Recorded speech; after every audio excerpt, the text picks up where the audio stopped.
back. Okay, we're live. Awesome. Now I start the recording. Okay, welcome everyone. Thank you so much for being here today. I am your host, Carol Morgan, and today I have the honor and the pleasure to reciprocate. And as you know, in Course in Miracles, giving and receiving are two sides of the same coin. I have today with me Jake Edwards. Jake, thank you so much for saying yes and for being here. Thank you. I'm honored to be here. Anything that you're doing, I'm honored to be a part of. Thank you so much. I really appreciate it.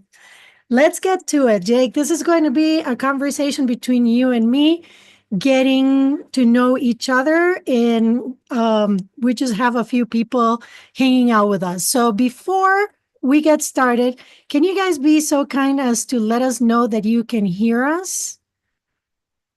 Awesome. Good deal. Thank you so much. And as you go, please show Jake some love and let him know where you guys are joining in from. That would be pretty amazing.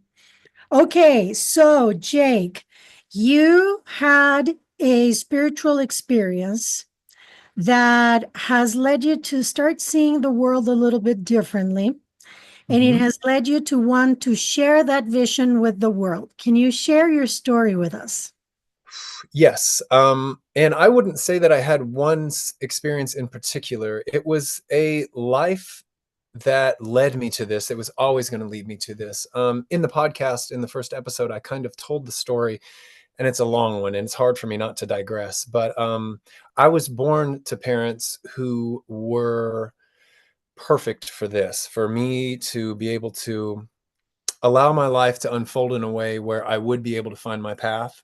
I wasn't born with any heavy programming or religious dogma laid on me. And in fact, when I was in second grade, I remember this clearly. I was riding with my dad. We live in Illinois. We were riding between Mattoon and Charleston, Illinois, and I remember him asking me what I wanted to be when I grew up. And I had no idea what to tell him. So I said, "Oh, I want to be a cop." And he's like, "A cop?" And he was kind of taken aback. And he's like, "I think you want to be a sorcerer." And of course, being 7 years old, yeah, I want to be a sorcerer, and I didn't know what that meant. And I'm not sure that. I mean, that was just the word that he used, but he was referring to experiences in Carlos Castaneda's books. Are you familiar with Castaneda's books? No, no. Well, he was an anthropology student in the '60s, the author, and he wanted to study, I think it was called ethnobotany, the medicinal and power plants of southwestern US and into Mexico.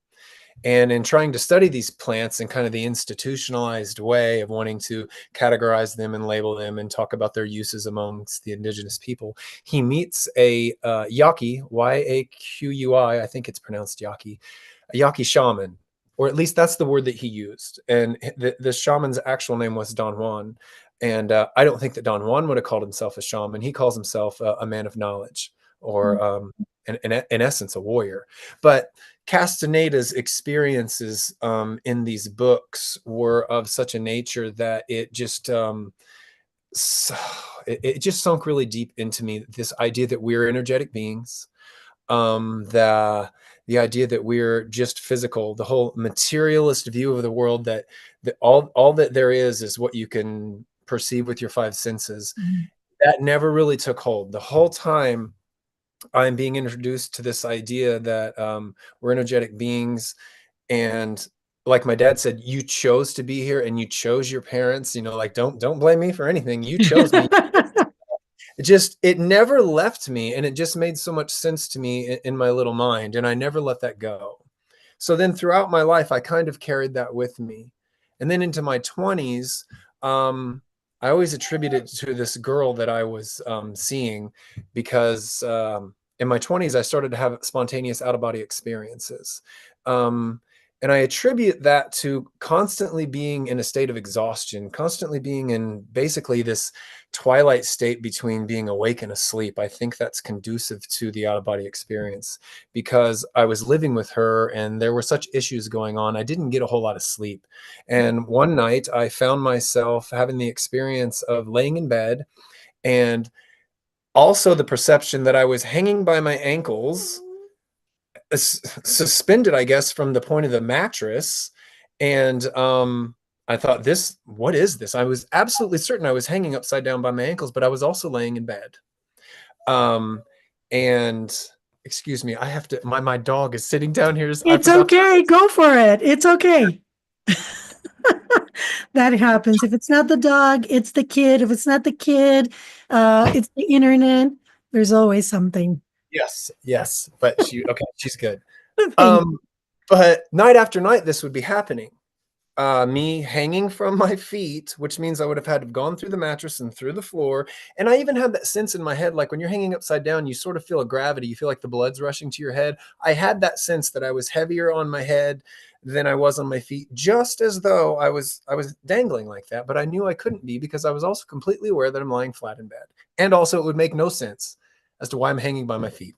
But night after night, that keeps happening. And after a while, it popped into my head the phrase out of body experience. And I don't know if that was something that was just given to me or if I was just pulling that from the recesses of all the information I'd gathered growing up, reading the old Time Life books that had the mysteries of the universe with UFOs and ghosts and all those things.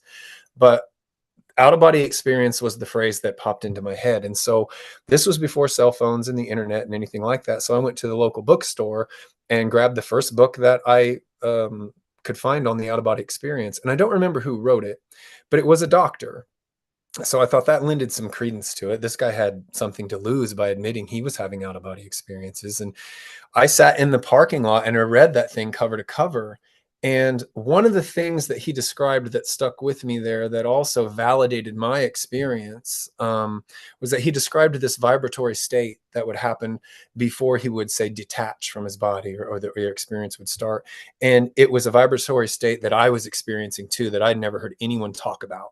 And what it felt like was, you could describe it a few ways. It feels like when a limb falls asleep, when you have, say, your hand and arm falls asleep, but all of your body, and there's no discomfort to it. It's not pins and needles. It's just that tingly buzzing feeling. But I think maybe even a more accurate way to describe it would be like the feeling of being the white noise in radio static. I was that field of static. So that then led to me thinking, well, I'm tuning out. I'm back when we used to, I guess you can still turn the dial on a radio and you're in between stations, you get the white noise until it tunes into the frequency and it becomes clear. So I'm thinking that vibratory state is the tuning out from one frequency to the next. So I got that. I thought, okay, I'm on to something here, that if it's happening to him and he's describing it, what's happening to me, I must be having out of body experiences. But within that book also came the name Robert Monroe you. of the Monroe Institute. Did you and I talk about Robert Monroe? A I little don't remember. bit, yes, yes. I Yeah. am familiar with them and their work, but not a ton. He coined the phrase, I believe, out of body experience. His books were just phenomenal. They were like my Course in Miracles at that time. That was my Bible. I read them multiple times. He was I don't know if I'm saying it right. I don't know that he was a broadcaster, but he was at least an engineer in radio broadcasting. And what he was doing was he developed a program called Hemisync. Have you heard of Hemisync? Yes, I have. Hmm. Okay. Which that program is a program based on sound frequencies that you would listen to through headphones, and they're kind of produced in a, let me call it, I guess, stereophonic manner. They're in stereo. So as he plays these tones, probably binaural beats, they synchronize the hemispheres of your brain. Hmm. So that's where he gets the term hemisync. Well, he was experimenting with that, and he was just trying to help people get better sleep and increase their concentration. And he was using himself as the guinea pig, experimenting with it. And in doing these experiments, he's found himself spontaneously kind of bobbing up against the ceiling gently like a balloon. He was out of his body and had no idea what was going on.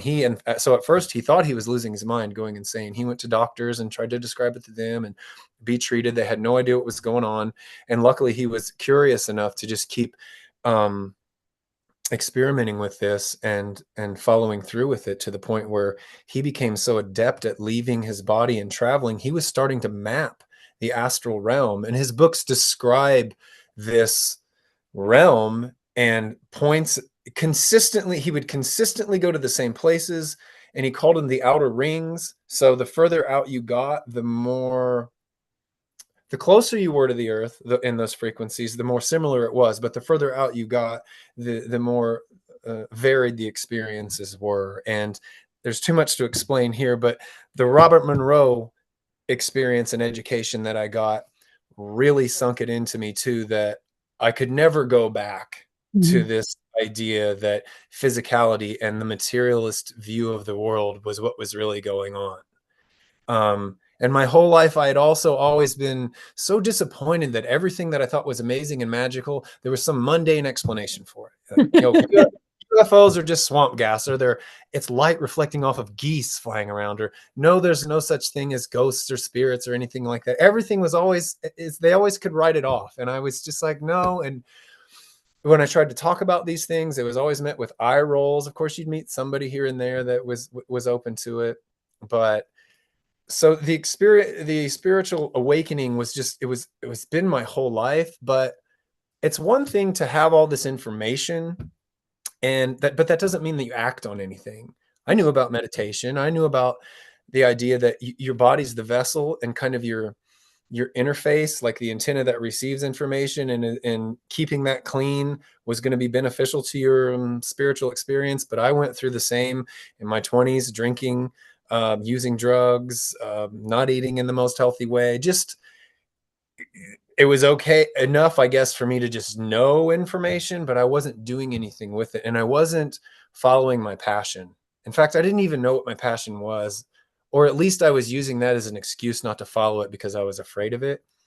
Um, because it was always to use my voice. And I was a very shy person, introverted person, insecure person. I really feel like one of the things that I incarnated with, because I'm going to digress again. Xina mentioned this concept that you start off at the frequency in one life that you left in the last one.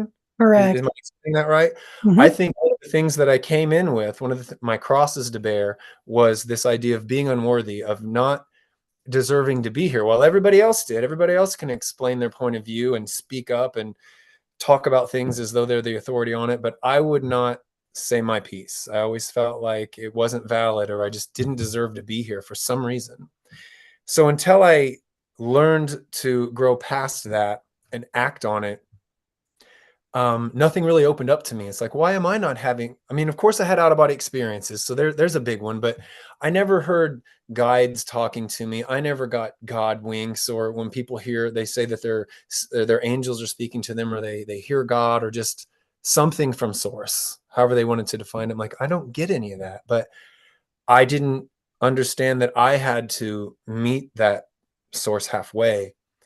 And it wasn't until now, I'm 45 now. And like I said, it was in second grade when this started. So it took me a lifetime so far to get to the point where I'm like, just do the thing. And my wife had always been mentioning, Jake, because I would talk to her. She's like, when you speak about things and you're in flow like this, you just light up. And she would say, I'm so, engaged and enthralled by it. And other people respond that way too when you do that. And she was always telling me to do something with this. You need to be. I was a songwriter too, and a lot of my song lyrics would deal with this. And in fact, before, we had a band that was an original band, and before each show, I would give what would be jokingly called a sermon that was trying to condense these ideas into like a little 3-minute speech, because the lyrics were about these things, but I'm like, nobody can hear these lyrics anyway. The sound was never good, and no one's going to get what the songs are about. So I'll just tell them up front. And I got a lot of good feedback from that. People would be like, because I stopped doing it, because again, I had this imposter syndrome. I'm like, I only did it like 3 times, and I'm like, who am I to be telling people about anything like this, especially something this profound? And when I didn't do it, people say, well, why didn't you talk tonight? Where was the sermon? Why didn't you give that sermon? So I got positive feedback from it. But I was the one that talked myself out of it. Like, no, you're just being pretentious. You don't need to be saying these things. So, and that was probably 20 years ago. So I was in my 20s, and now I'm back, and I'm 45, and finally again decided to step and lean into it and do the podcast. And again, I want to give credit to my wife, because I learned something with her that I'd never heard before. Excuse me. that even though I didn't believe in myself, she believed in me, and I believed in her belief in me, if that makes sense. So I'm like, it doesn't matter if I don't believe in myself. She's being honest. She truly believes in me. So I'm just going to piggyback off her belief in me and just do it, whether I believe in it or not. And as soon as I started with the podcast, there was not one no given to me from life. Everything was yes, every door open. I mean, you I couldn't believe when you agreed to do the podcast. I'd watched you on other podcasts, and I'm booked into, well, I'm booked ahead, so far ahead that I had to stop. I'm like, because I'm the only one doing it, I can't do all the scheduling and do the follow-ups and communicate with people beforehand, so I had to kind of shut that down and just do the interviews. But I've gotten so many open doors and so many yeses, and seeing what I call God winks. And it's as simple as angel numbers. I had no idea what angel numbers were, these repeating numbers. And I'm like, there's just no way that when I happen to look at the TV or the clock or the amount of time that I made on a video, that it's 111 or 444 or 222. It's just all over the place. That can't, there's no way that can't mean something. So I got to looking into that and realized how many other people are having those experiences. My ears ringing when I'll have certain thoughts. I just had one in the doctor's office yesterday. I was waiting on the doctor to come in, and I thought, I'm not going to get on my phone. I'm going to sit here and meditate. And I was going to sit there and visualize me receiving, I always like to visualize, say, a white light coming into me, healing white light, and the light of source, for whatever reason. So, but it's something coming from the outside is what I'm visualizing. And after a few minutes of that, I had the thought, because I just heard, and I don't know if I got this from Marianne Williamson's book or not, but this idea of the word holiness and its relationship to the word wholeness. Is that Oh, something that she talks about? mm-hmm. Um, and changing your idea of what it means to be holy, it means to know that you're already whole and complete, and you don't need anything from the outside. You're Yes. already there. You were born that way. You just get taught, that you're not. But I'm sitting there in one mode thinking I need to visualize something coming from the outside, and I switched gears and it's like, no, let's do this. I already am whole and complete, and instead of visualizing me receiving, I'm going to be the broadcaster of that energy right now, and I'm going to push out this feeling of light and love through the waiting room that I was in, through the nurse's office, all the way through the building. And as soon as I had that thought of switching gears, the hearing in my left ear, it stops like it always does, like I got water in it and it's clogged, and then this clear ringing. And it came right when I had the thought that you're already whole and that I would be the broadcaster. And it was just one more validation for me. And I'm a natural skeptic. I'm like, did it really mean this or that? And my wife's like, you've got to stop with that, Mm-hmm. because you're the one, we give the meaning to the experiences in our life. And I think I finally, this is still my answer to what was my spiritual awakening.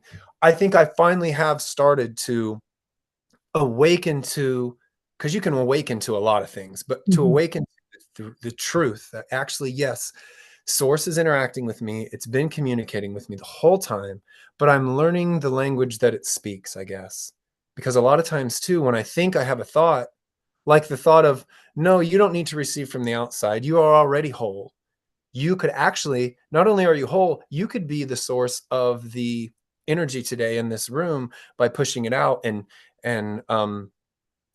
broadcasting that frequency out, and then everybody that you receive is going to come into that field, and that's going to be the interaction you have from that space of love and seeing each other as another complete, eternal, loving spiritual being. And that's the only interactions you have, because I've awakened to, I guess, that idea that if you decide to look at the world that way, that's the experience that you'll have. There's my short answer.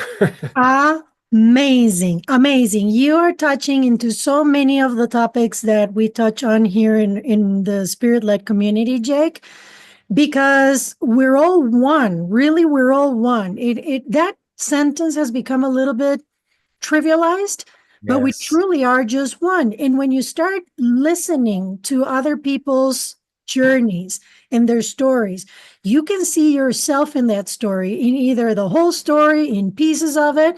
But what you are sharing with us here is information that everybody here in one shape or form we have been through. And Yes. that's when you realize how important it is to become authentic and to present yourself congruently. When you start showing up like that, you give others permission to share with you and to be themselves. And the more we all do that, the more we realize that we're all having these experiences, all of us. Yeah. Some people are afraid of them and then they just stash them away and they don't want to talk about them. And some people have the courage to do something with it, which is what you are doing right now. And this brings me to my next question. You mentioned that you had all this knowledge and you weren't implementing it, which is basically what Xina tries to have us do. He says knowledge without action is a liability. Hmm. So, what was that point, or what was the set of circumstances that led you to actually do something about it, and how did you put it into action?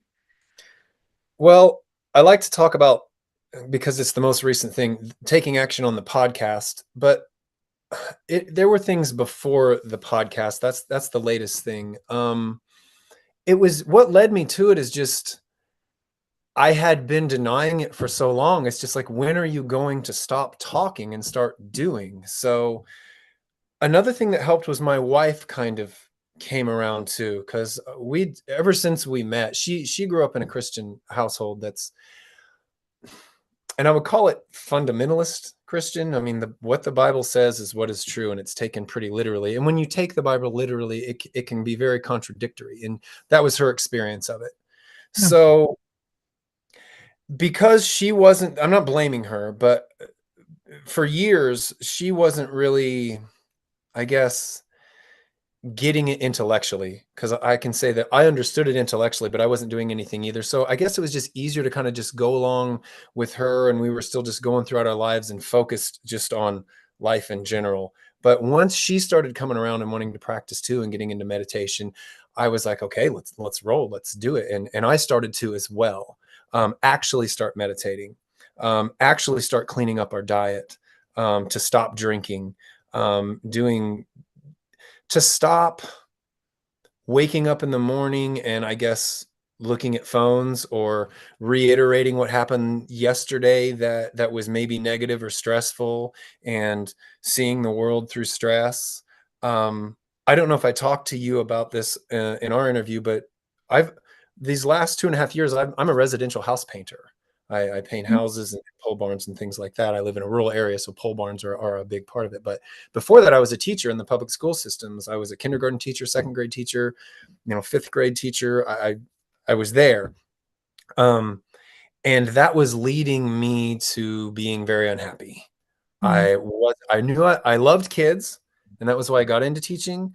And I love conveying information if I'm passionate about it, but a lot of the curriculum, I thought, this is pretty useless. Not the math and not the language, but when it came to certain aspects of science and most of social studies, and the hypocritical ways that we tell children, just, everybody needs to be themselves, and diversity is such a strength, and this or that, but also we want you all to behave a certain way and walk in line a lot of times with your hands behind your back and keep your mouths closed and sit down. Well, there's no diversity there.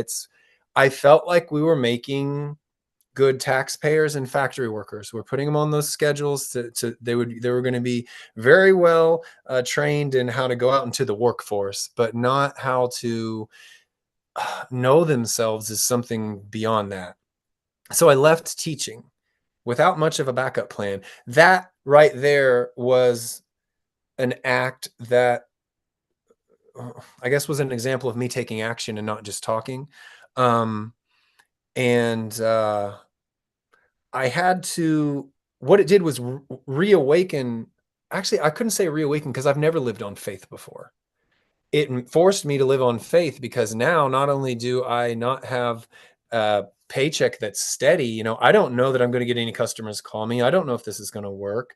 And I had to just have faith that they would, and faith that things would unfold. So I started praying. I'd never been someone who prays, saying that, I can't do this without some help. And a spontaneous prayer that came to me. It was in the middle of the night, and I tended to get down on my knees and lay my head on the recliner. And what just came and I started saying was, "With you, I can do this. With you, I can thrive." And I Mm. just said that over and over like a mantra. And just like with the podcast, once I was all in on this painting thing, the doors just flew wide open, and I've been swamped ever since. And I live in a very small rural community, and they've kept me so busy that I would have never imagined that it would work out so well. So I'd already seen how the doors fly open when you show the courage and you show you're ready to receive and have faith. So what that then helped me, I guess I needed that to get into the space to start doing the podcast, because it's not like painting was my passion. I just needed, all I did was give myself another job. I wouldn't even say that I've started it's not a painting company. It's just me painting. Um, but I'd already gotten a taste of what it means to trust, to not need to know where things are headed. I have the image a lot of, I'm walking down a path and it's completely foggy and I can only see 2 or 3 steps ahead of me. And that's enough for me. As long as I can see enough to take another step, I'm good to go.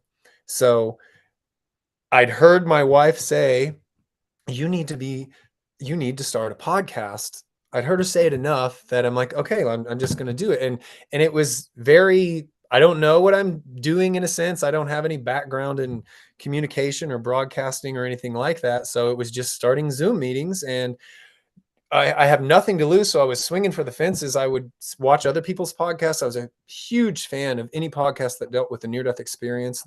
That to me became my basis for my own spirituality, because the reports that come back from the near-death experience are so hopeful and reaffirming that we are never alone. Source is always with us. We're here for a reason. We chose to be here. All those things that I heard as a kid, it was a reaffirming of that. And that, so I'm kind of geeking out on these near-death experiences, and the hosts are my heroes. There's one called Next Level Soul. There's the Jeff Mara podcast. So I would just kind of troll their videos, and anybody that had contact information, you were one of them. I'm like, I'm going to ask them, and I'm going to ask this person. And some of these people who've said yes, I've been listening to their stories for 20 years. So it's like I'm meeting celebrities. And I'm just like, I never would have imagined that it could have been so easy, I guess. Mhm. And I still will have to beat down that little skeptic's voice at times and like, just go away, quit, just stop. But it's just, like I said, I feel like I was born with it. And then I had a few experiences in life that reaffirmed it. Born with this self-doubt is what I'm referring to, this Mhm. idea that I'm not worthy of it. But it was just a matter of, it was what I tell my kids. I'm like, when you're scared of life, it just gets so boring. It gets so boring to stand in the corner and be afraid of everything. And it only took me 45 years to fully, finally just jump out and go do something. And this is it. Now, maybe not necessarily the podcast specifically, but right now, this is the thing that lights me up is meeting people like you, having conversations with people like you, knowing as little as there are, because my podcast is new. I might have 40 followers, but I will have people reach out to me and say that show really resonated with me, or it's like you said something that was, you pulled it straight out of my own mind. And you kind of have to watch the egoic part of that makes it feel like, I don't know, like I just want to keep it as it's serving me. And if it can serve others, that's great. It's just, Jake, this is what lights you up. So just stay with that. If nobody else subscribes to the podcast, then nobody else subscribes. It's not really about that, because I'm getting so much out of it. And when we're living in that state of passion, that's when we're of the best service to the world. And that's where I feel that I'm at right now. Well, I love that. That is so true. And I was actually talking about passion with somebody in a session this morning, that there is this fine line between anger and passion, right? Mm-hmm. Because there are things in life that we get to a point where we've just had enough of whatever it is. And if we turn that anger into passion, which is so much more constructive, there is so much that you can accomplish with it. In hearing your story, I see myself in your story in so many parts of it. The imposter syndrome, everybody goes through it. And as I say to people, when you start a job, the first day, as soon as you graduate from college, my first job was in banking. Well, that first day, I wasn't a banker, right? but I Mhm. had to answer the phone and I had to pretend I was a banker. So it's the same with this. You're going to feel that, but you can't let the ego take over because it's that feeling of rightness and that passion enough not only helping yourself but helping the world while you're at it. That Mhm. is your cue that you are on track. So I love your story. I love what you're sharing, and I'm pretty sure that a lot of people can see themselves in your story too.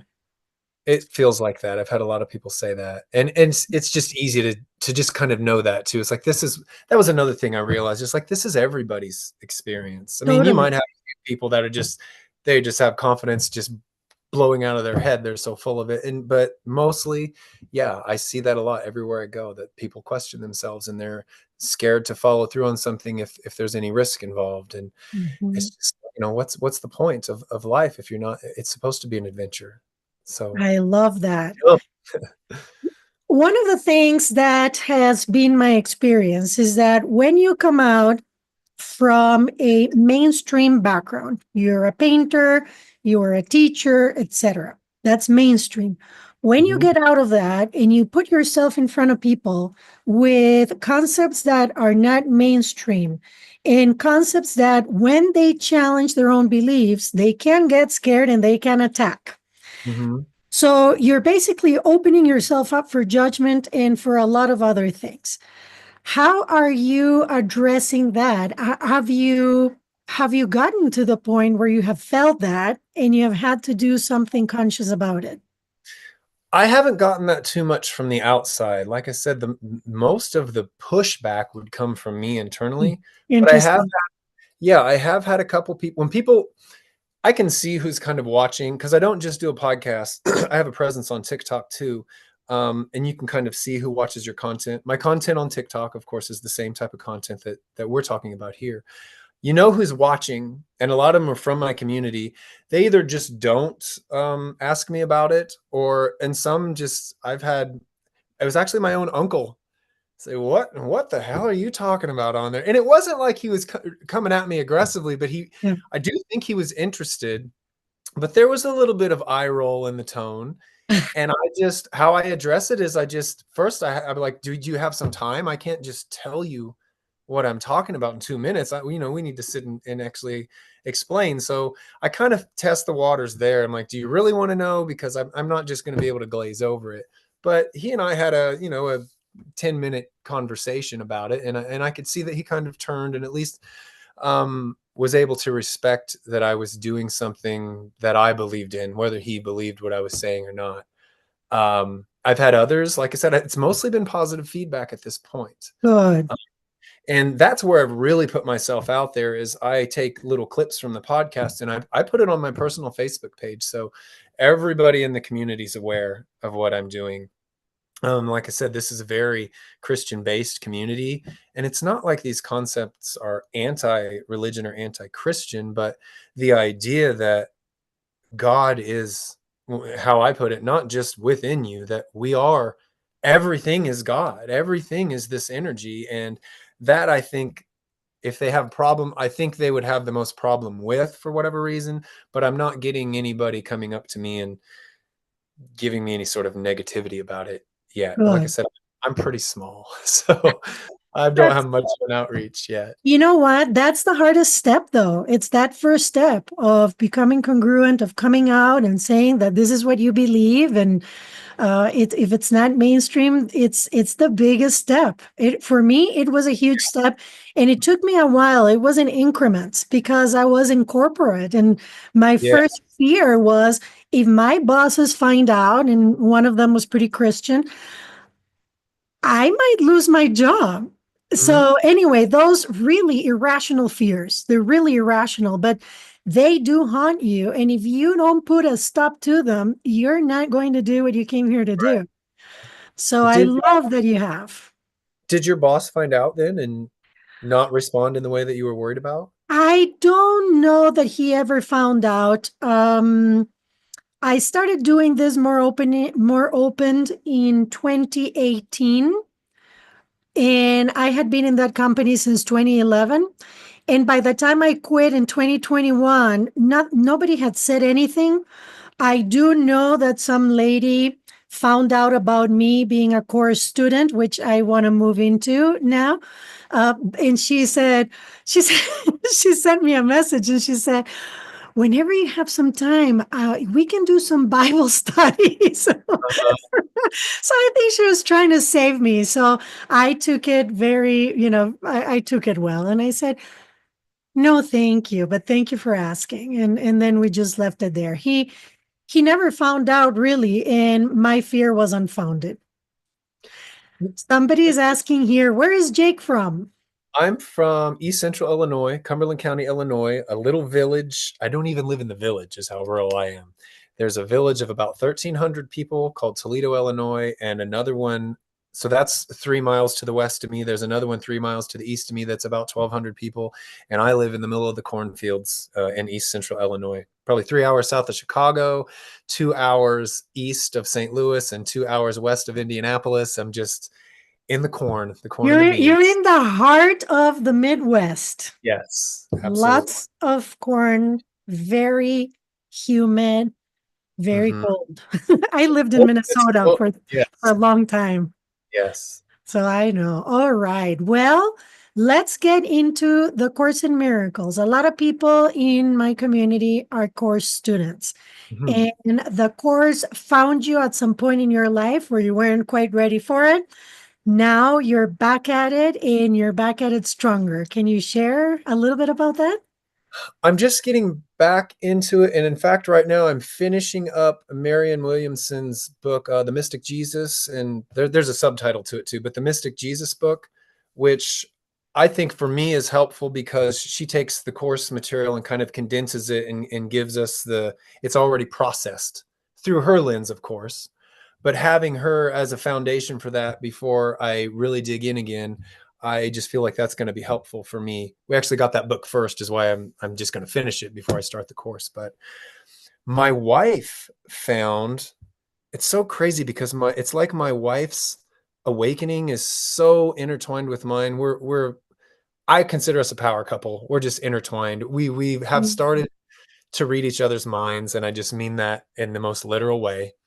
Um, so she brought it back into my life, and I don't. Oh, I think there was a podcaster named Kathy Heller, and she'd heard about it on her podcast. And Kathy Heller, she talks about the same concepts that you do in terms of how to receive information from source and use it to guide you. And that, of course, we're energetic beings and we're creators when we use our thoughts, intentions, and emotions, and broadcast that out and kind of mold this reality using that power. So everything about the course and Marianne Williamson and Kathy Heller, and I listened to Daryl Anka, Channel Bashar, and all of that, it all just seems to be in lockstep. And I thought, when I heard you again talk about the Course in Miracles and how it changed your husband's life and your life, and when I hear anyone talk about it, it's always a life-changing book for them. So I'm like, I've got to get back into this, even though when I do hear about it, or when I do hear the concepts in it explained to me again, I'm like, yes, I've heard that and feel that I already understand that deeply, but the book it's thick. So I'm like, there's got to be plenty in there that I need to hear again, or that I need to hear it from a different source. And maybe it's going to hit me from a different angle and sink in a little deeper.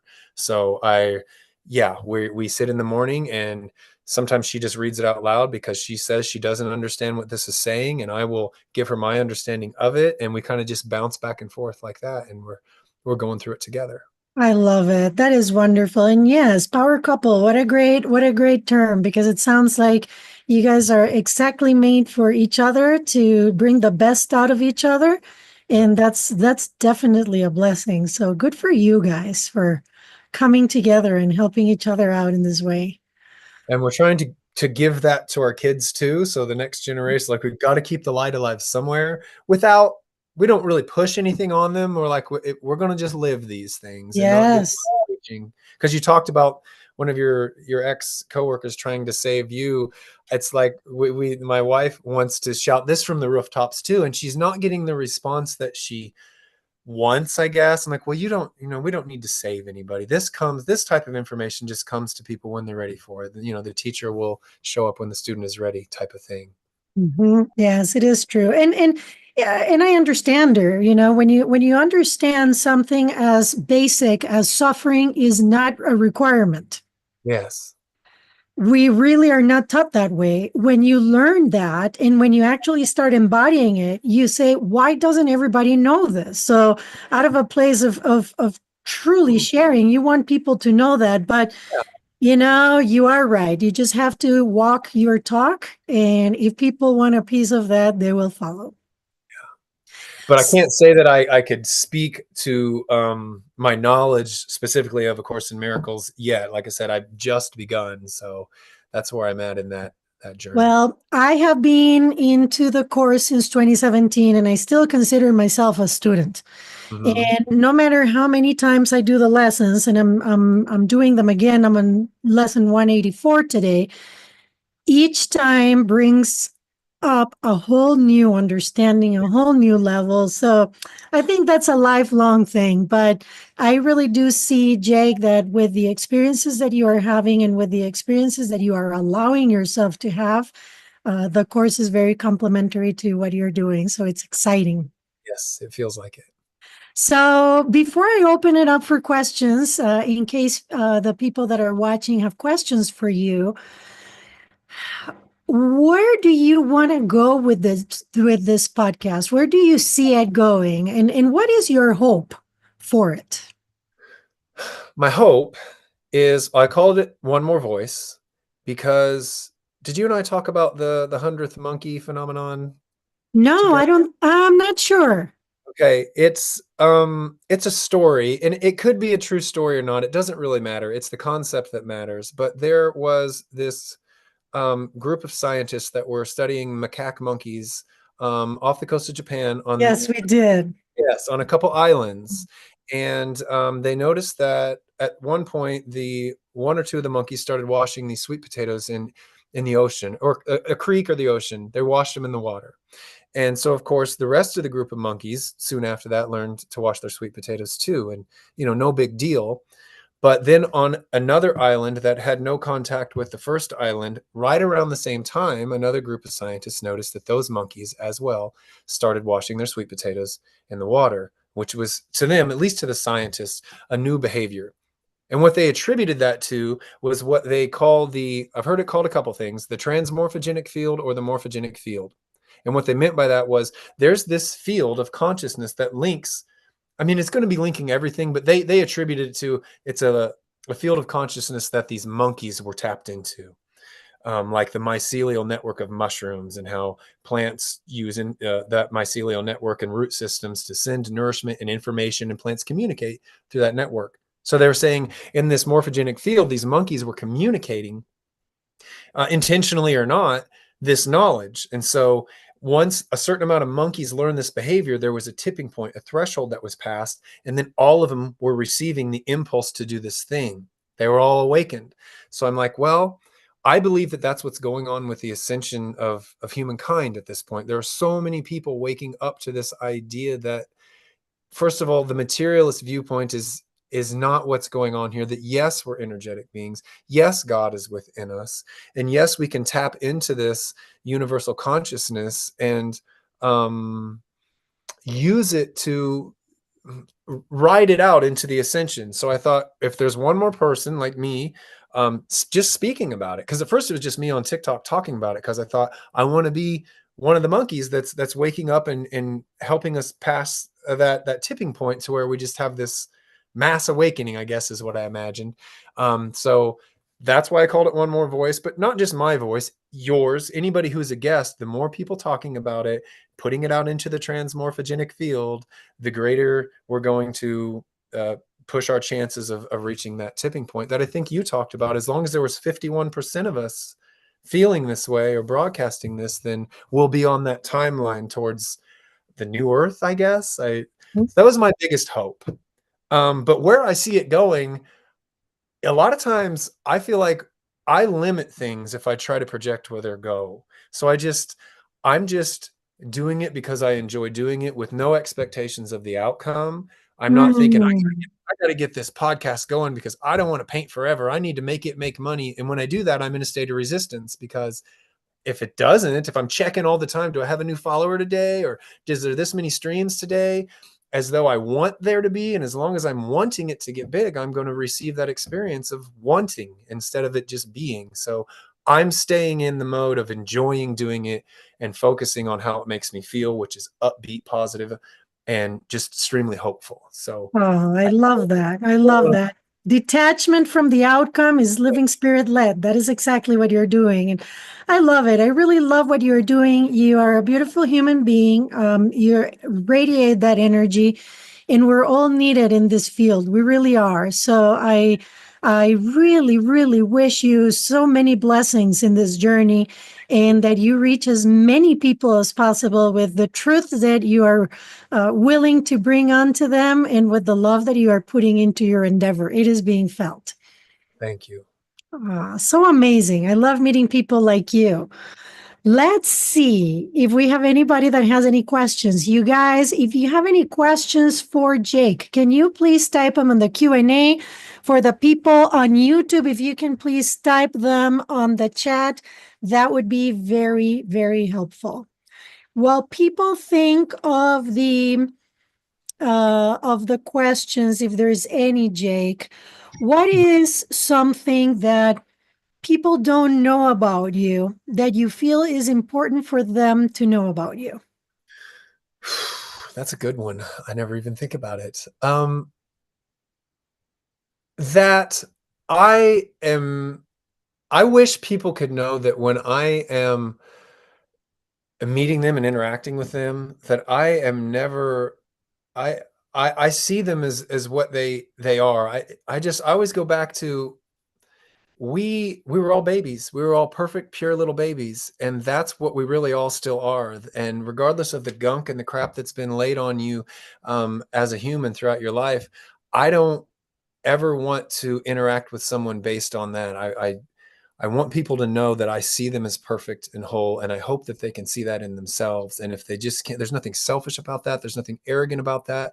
To say that you are God, as long as you're saying that everything and everyone else is God, there's no arrogance in that. That's just what's going on. So I wish that people knew that about me, because it's not like I don't lead with a lot. I don't lead a lot of conversations or interactions with that, and I don't know that I ever will. But just that I guess that I'm no threat to them. I think people sometimes they get on their guard and they're like, well, I don't want to do this because what will they think about me if I do or say this? That I don't that's not where I'm at. That's not where my heart's at, and that's not what I'm thinking. I know that's kind of more on a personal level, but other than that, I feel like I let people know everything about me that's pertinent, but I do kind of keep that to myself. And I wish that if they could just read my mind and see how I'm looking at them with no judgment.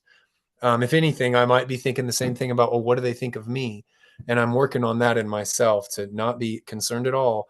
If someone's judging me, that has everything to do with them and not with me. And I just wish people could also feel that whenever I interact with them, that there's no judgment coming from me towards you at all. That is beautiful. You have no idea how freeing that is. I have been working on that for many, many years. I didn't have the beginning in life that you did of not having as much indoctrination. I was indoctrinated to the teeth in the Catholic religion. It was good. It's exactly what I needed for my work. Yeah. But it really creates a lot of insecurity in you where you're actually always looking outside of you for approval. And oh my goodness, that is so painful. Once you free yourself from that, once you break free from what you think others are thinking of you, because it's twice removed. You don't know what they're thinking about you. Yeah. You're making it up. Once you remove yourself from that, wow, the freedom and the inner peace. So what your message is beautiful, beautiful, beautiful. So is yours. Thank you. All right. We have a question from Marian Ellers. Miss Marian is in Florida. She Okay. says, do you encourage others to do the Course in Miracles? I, I would. It hasn't come up yet. My wife, when she brought it up, I was like, oh yes. Even though I didn't really know about it in depth, I knew there was something about it, because I remember hearing that there was no author that was, at least that it was attributed to. And I was very interested in that. And that was the one thing that I remembered. Like I said, I had it in my life and I just kind of sat it down because I didn't think I was ready for it. And I lost the copy. We couldn't, because when my wife got the book, I'm like, yeah, it's around here somewhere. And we couldn't find it. But so I definitely encouraged her, that I said, I think you're ready to receive the type of message that's in there. Even though I wasn't certain myself, it just felt like it had come up in our lives right before I interviewed you. Like I said, she had learned about Marianne Williamson, Wow.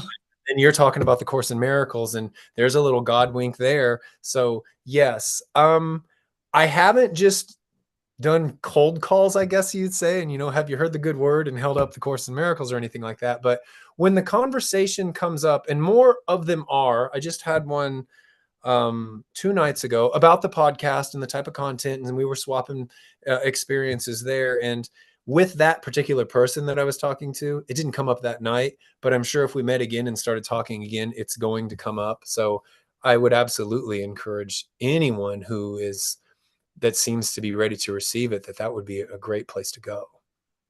And before the live stream started, Jake and I were having a conversation about that fine line of sharing from your heart and then crossing the lane over to the other person's lane. There are times where people are simply not ready. So when you are living the principles, you are emanating them. I live by the principles of the Course, and inevitably people are going to ask you.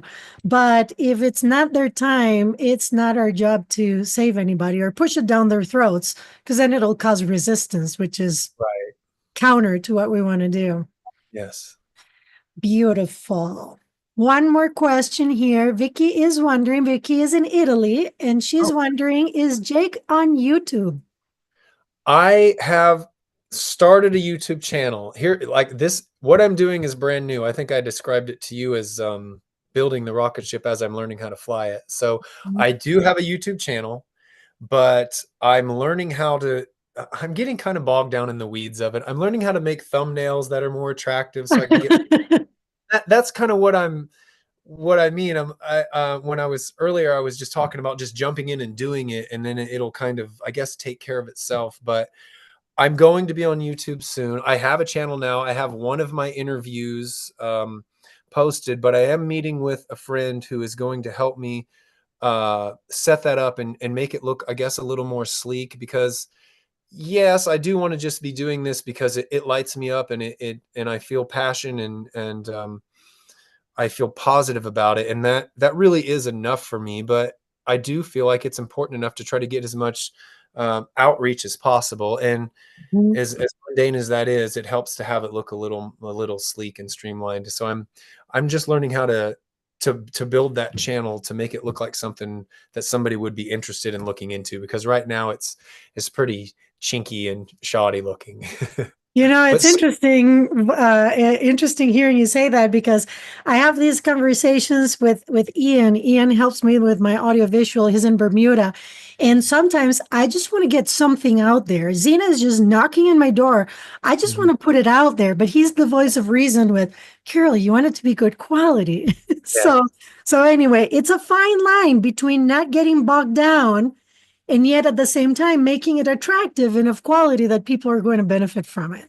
yeah. I'm So I'm gonna learning that balance right now. I'm gonna read to you a quote from Xina, and these quotes that I put on my community almost on a daily basis. Sometimes I fall off, but since the beginning of this year, they have been conversations that I have with Xina every morning, where he gives me some guidance. And several days ago, he was nudging me. I'm writing this book, and I stop, and then I don't go back to it. And he just said, "Start. It may take you a while to get there, but you will never know unless you try. Fear cannot stop you if you are busy forging the way." Yes. That's So exactly. Yes, that's excellent. That's that what was I You know, and that's my wife's voice in all this. She sees me getting bogged down and being concerned with things that don't really have anything to do with doing the work, really. So thank you for that. That's exactly what I'm trying to live right now. That is awesome. Well, Vicky says she will follow. I'll make sure, Jake, that whatever information you pass on to me, I will share in the YouTube channel and also in the community. Folks, please go check out the One More Voice podcast. Share it. The work that he is doing is amazing. He is finding out what we have been talking about now for a while. And it's so exciting when somebody is new at it and there's that sense of wonder. It's so exciting. Mm. You're showing us the way, Jake. So thank you so much. Thank you. Thank you for being here. Thank you for inviting me to your podcast. That was Oh, an I honor was too. honored to have you. I'm honored to be here. Thank you, everybody who is. I didn't know this was going to be live with questions, so I'm just honored that anybody would be here listening at all and have a question for me. So thank you all. Yeah, there's also someone in YouTube asking me if I would channel Xina for you, but we're at the end here of our time, so we'll just do it again. How about that? And That then was great. awesome. Absolutely. Awesome. All right. Well, Jake, once more, thank you for the beautiful work that you are doing. Thank you for saying yes today. To the people that are here live and that will listen to the recording later, thank you so much also for the work that you do, for listening to us, and now go out there and be the light of the world. So much love.